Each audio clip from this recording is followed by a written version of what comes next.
দর্শক, এই মুহূর্তে রাজধানী ও টাঙ্গাইলে পেট্রোল পাম্পে আছেন আমাদের সহকর্মীরা। শুরুতেই যাচ্ছি রাজধানীর মৎস্য ভবন এলাকায়।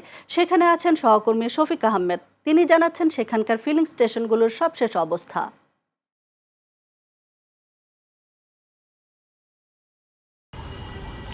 মালা, আমি আমার পিছনে যে তেলের জন্য যে দীর্ঘ সারি, বাইকারদের এবং প্রাইভেট কারদের চালকদের যে দীর্ঘ সারি, সেটি তো প্রমাণ করছে যে আজকে জ্বালানি তেলের মূল্য বৃদ্ধির তৃতীয় দিনে এসেও কিন্তু বা যে জ্বালানি সংকট সেটি কিন্তু কাটেনি।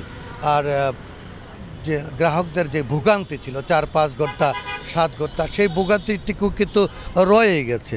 আমরা এই মুহূর্তে এই মৎস্য পাম্পে যে তেলের কিছুক্ষণ আগে তেলের গাড়ি এসেছে, সেই তেলের গাড়ির অপেক্ষায় কিন্তু এখানে দীর্ঘ সারি। তারা আমাকে বলেছেন যে আসলে সকাল ৭টা থেকে তারা লাইনে দাঁড়িয়ে আছেন। এখন তেল আসছেন, কিছুক্ষণ পরে তেল পাবেন। তো সব মিলিয়ে যদি বলি, আমি পাম্প মালিকদের সাথে কথা বলেছিলাম, তারা আমাকে বলেছেন যে জ্বালানি মূল্য বৃদ্ধি পেলেও আসলে সরবরাহ গতকালকে যদি একটু সরবরাহ ছিল, আজকে কিন্তু সরবরাহ একেবারেই কম। তো তাদের সরবরাহ ঘাটতি থাকার কারণেই তারা কিন্তু জ্বালানি তেল ওইভাবে সরবরাহ করতে পারছেন না। আর আরেকটি বিষয় তারা আমাদেরকে জানিয়েছেন, গ্রাহকরা বলেছেন, বাইকাররা চালকরা আমাকে জানিয়েছেন যে আগের ভোগান্তি ঠিক রয়ে গেছে, মধ্যে থেকে যে দাম বাড়ার যে একটি দাম বৃদ্ধির আরেকটি ভোগান্তি সেখানে যোগ হয়েছে। তো সব মিলিয়ে যে জ্বালানি পরিস্থিতি কিন্তু কোনো উন্নতি চোখে পড়ছে না রাজধানীর পেট্রোল পাম্পগুলোতে। মানে এই ছিল আমার কাছে রাজধানীর মৎস্য ভবন পেট্রোল পাম্প থেকে সর্বশেষ পরিস্থিতি। ধন্যবাদ শফিক। দর্শক, টাঙ্গাইলের ঘাটালে আছেন সহকর্মী মারুফ হোসেন। তিনি জানাচ্ছেন সেখানকার সবশেষ পরিস্থিতি।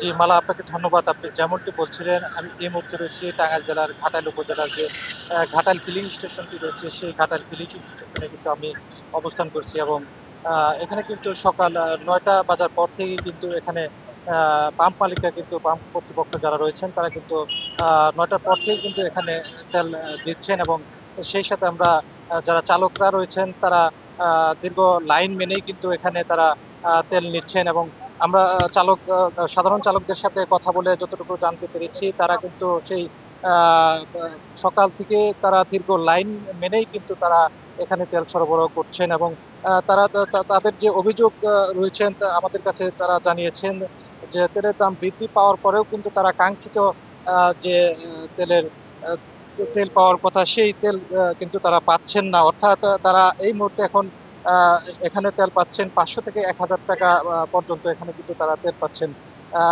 চালকরা যারা রয়েছেন, তারা আমাদের কাছে অনেকেই অভিযোগ করেছেন যে তেলের দাম বৃদ্ধি পাওয়ার পরেও কিন্তু তারা সেই কাঙ্ক্ষিত তেল কিন্তু তারা পাচ্ছেন না। এবং পাম্প মালিকদের সাথে কথা বলে যতটুকু জানতে পেরেছি, তারা বলেছেন সকল নিয়ম বিধিমালা মেনেই কিন্তু তারা এখানে তেল প্রদান করছেন এবং তারা তেল দিচ্ছেন। তবে এতটুকু ছিল সর্বশেষ টাঙ্গাইলের ঘাটাইল থেকে সর্বশেষ চিত্র। মালা।